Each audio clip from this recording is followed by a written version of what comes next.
people could be dealing with a little bit of flooding when they wake up tomorrow. Yeah, I think it's primarily going to be an issue, with the usual areas under the underpasses, some areas, poor drainage areas. That's where you're going to find the water collecting. You're not going to wake up widespread flooding. So that's the good news around here. But it's the morning commute, and it's a Friday. Take it slow. So you're going to have some problems undoubtedly in the morning due to just simply wet roadways around the area. So here we go. We do got some pockets of heavy rainfall tonight to the north and west of Cincinnati. Let's begin our little radar tour here. Start you off first going east because this is the rain from the video that we just saw earlier. It's now all the way over into central Ohio, brought a few rumbles of thunder, some gusty winds as it came through.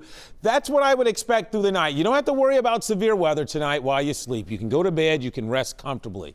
Here we do have, though, a couple of rumbles of thunder and some heavy rainfall through parts of Butler County here. Now from Monroe and Middletown back over towards Hamilton, Riley, a little thunder and lightning there south of Oxford. Then out there on 74, torrential rain over towards Sunman. This will scoot across the northern parts of Dearborn County, probably eventually scoot across to northern burbs of Cincinnati too with some areas of heavy rainfall.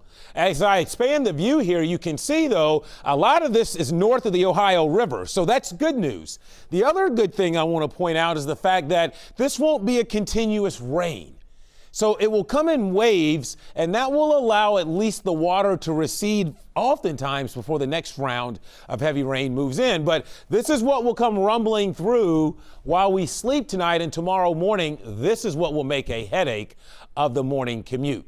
So if you're wondering so far how much rain has fallen, well, with that batch of rain that came through mid-evening, most folks picked up about 3/4 of an inch of rainfall. You're now getting over an inch across parts of Franklin County, northern Ripley County as well. This will probably move into Butler counties. You'll get some rainfall amounts over an inch from this first batch, and then we'll probably pick up another inch or two from tomorrow's round of wet weather as well. So here's the setup tonight. The cool front now has dropped south of the Ohio River, but you can clearly see what's happening as it throws on the brakes. Waves of rain will travel along that like carts on a train there, basically on tracks, moving back and forth over the same areas. We'll just have repeated rounds of heavy rain coming through. To note, tomorrow will be a much different day in the sense that it will also be cooler for us. Since we will be behind this cool front tomorrow, temperatures will only be in the 40s and 50s all day. It won't be nice and mild in the 60s and 70s, so it's just going to be a yucky day all the way around. So still thinking 1 to 3 inches of rain in general. I still don't see widespread flooding for us. I do think the suspect areas, poor drainage, low-lying areas, underneath underpasses, those types of things, you're going to have standing water, and obviously in the morning there will be plenty of that to be found as well. Here's a look at Futurecast, and you'll see, watch what happens come 2, 3 a.m. Heavy rain moves in. This will probably have some thunder and lightning with it, but it won't be severe. It will make the roads very wet. It'll leave a lot of standing water for the morning commute. Notice the heavy rain lets up, but there's still light to moderate rain through the first part of your Friday. I still believe Friday afternoon we get a little lull in the rain before round 2 of heavy rain scoots in here Friday night, early Saturday morning. Not worried about severe weather for us. I think that's far to our south.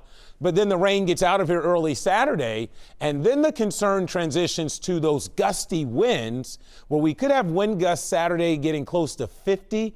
And with the saturated soils, any trees that got shallow roots obviously could be toppled over a little bit easier. So that's something to keep in mind.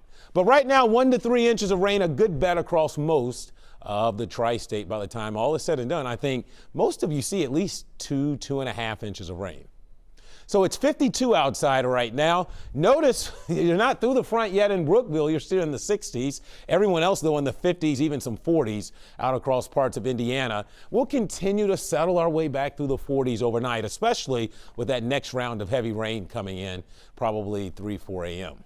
So yeah, sure, maybe a few rumbles of thunder, but nothing severe. Tomorrow, morning rain, then a little lull at some point, I think, in the afternoon before heavier rain in the evening and overnight. And notice the big difference tomorrow, it's about 20, 25 degrees cooler.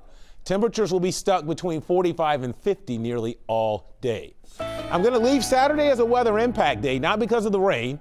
I actually think by afternoon it's decent out there, but it will be windy. And we'll have that concern for, again, any of the saturated grounds with the trees coming down. There could be a few. I don't think it's a widespread problem, but something we're watching, and then we'll need several days to dry out, and that's what we'll get going into early next week. Kevin, thanks so much.